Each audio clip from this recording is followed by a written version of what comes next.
hablaba con los muertos, lo decían que hablaba con los muertos.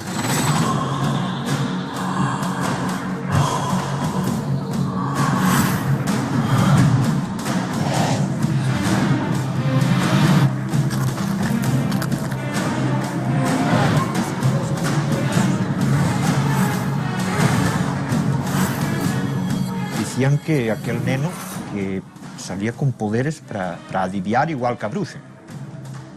Vaya, que se traspasaban os poderes de esa manera dos pa outros. Hasta mediados del siglo pasado, extraños personajes vivían en las numerosas aldeas de las zonas montañosas de Asturias. Eran hombres y mujeres que algunos confundían con brujas o brujos, pero que desempeñaban un papel social importante en aquellos tiempos.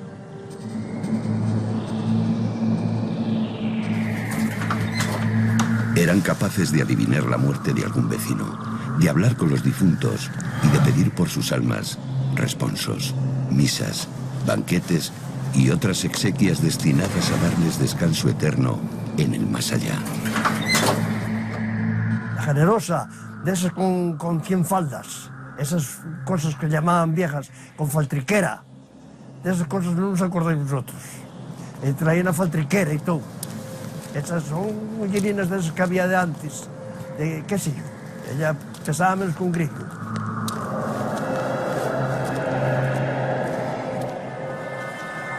Generosa, alias la Canosa, aterraba a los niños y adultos por su aspecto brujeril. Además, vivía en una antigua casa de madera donde, supuestamente, por las noches, se comunicaba con las almas de los muertos. A través de ellos, pudo adivinar la muerte de dos de sus sobrinas y de Eloísa, una hermana de menos de un año de Emilio y Ramón Pérez Prieto. Murió la sobrina y fuimos a San Martín a enterrarla, y cuando estaba el cura echando los responsos, decía, cuando acabó de decir al señor cura que dentro de 8 días tiene que ir a buscar otro. No dijo a quién, nada más tiene que ir a buscar otro.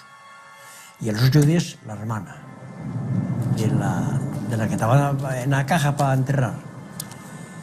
Y bueno, estaba con el cura cuando acabó de echar los responsos y ya deben entrar a decir al señor cura que dentro de 8 días tiene que ir a buscar otra. Y fue la mi hermana. Eso se lo yo fijo, porque debíamos nosotros llevar los cadáveres. Que fue como te lo estoy contando. Emilio, hermano de Ramón, también recuerda a otro adivino, el oscuro Nolán, fallecido hace más de medio siglo con casi 100 años de edad. No, él preguntaba, ¿y quién va a morir ahora? Nolán? Dice, va a morir tantos de por aquí, de por Vega, de conocidos, vecinos nuestros, no. Nolán, que tenía el calderín. Y un día lo contaba, por ejemplo, cuando iba a morir, dicen, de aquí de Vega va a morir 3. No dijo quién, pero o sea, a él decía lo que eran 3 muy conocidos, muy populares, sí, murieron. Era uno que era de Madrid, que llamaban el madrileño, que era uno que se casaría en Vega. Otro era que dio una angina pecho, el chiquirero, Tacones, que para descanse. Y esos 3 faltaron el mismo año. Los 3, eso contábalo él. Nuestros entrevistados mencionaban frecuentemente una palabra, el calderín. En realidad, una especie de don propio de aquellos videntes de la muerte. Claro que hablaba con los muertos. Tienes el calderín, hablas con los muertos. Como Pepe la Rebudiega y Nolán, y esos que dicen que tienen el calderín, que dicen que hablan con los muertos. El calderín sí, dicen que se pasaba, o sea, que lo traspasaban a uno. Después, no, eso murió y acabóse. No hubo más calderines por ahí. Después otro paisano que también llamaban Ramonzón, que era de Rufabar, de un pueblo próximo. En este caso, en el concejo de Piloña, se decía que este don, esta facultad, era porque habían sido engendrados el Jueves Santo. Jueves Santo era un tabú, era un día, bueno, pues el cristianismo impedía determinado tipo de cosas y el haber sido engendrados en esa fecha, bueno, pues les confería ese don que muchas veces la gente pues era un poco pavoroso para ellos, ¿no? No era nada agradable ver muertos, hablar con ellos y ver los entierros de los vecinos prematuramente. El calderín también era transmitido por otros métodos aún más inquietantes. El don se atribuye precisamente a haber sido bautizado con la estola negra. La estola negra es la que ponen los curas cuando están oficiando misa jueves, viernes santo, Semana Santa, y si se bautizaba, en algunos casos se decía por error, a un crío o a una cría con esa estola negra, adquiría ese don. Lo da estola negra era a sucesión que había das bruxas, pasar os poderes dúas para outras. Pois cada 7 anos bautizaban un neno coa estola negra. Hoy son pocos los aldeanos que se acuerdan de la existencia de estos adivinos con el don del misterioso calderín. Uno es Julián García, localizado por el antropólogo Alberto Álvarez Peña. Pasarón de Fuentes era uno que hablaba con los del otro mundo.